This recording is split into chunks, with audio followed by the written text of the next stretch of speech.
Hi friends, welcome to అనూహ్య వేదిక.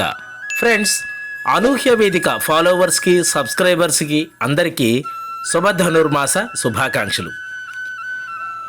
ఈ ఉత్కృష్టమైనటువంటి ధనుర్మాసమునందు తిరుప్పావై ప్రశ్నావళి జవాబులతో కూడింది మనం ఒక్కసారి చూద్దాం. 39వ ప్రశ్న. గధ కౌమోదకి అంశగా గల ఆళ్వార్ ఎవరు? జవాబు పూదతాళ్వార్. 40వ ప్రశ్న. తిరుప్పావైలోని 7వ పాసురాన్ని ఏ దివ్య దేశంలో 2 సార్లు పాడుతారు?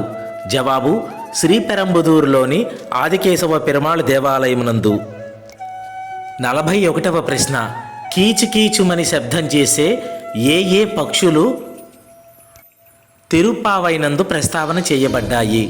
జవాబు భరద్వాజ చేతక పక్షులు. 42వ ప్రశ్న. తిరుప్పావైలోని 7వ పాసురమునందు ఏ ఆళ్వార్ గురించి ప్రస్తావన చేయబడింది? జవాబు కులశేఖర ఆళ్వార్. 43వ ప్రశ్న. మనకు తెలిసిన మంచి విషయాలను 10 మందితోనూ పంచుకోవాలని చెప్పే జీవులు ఏవి? జవాబు పక్షులు.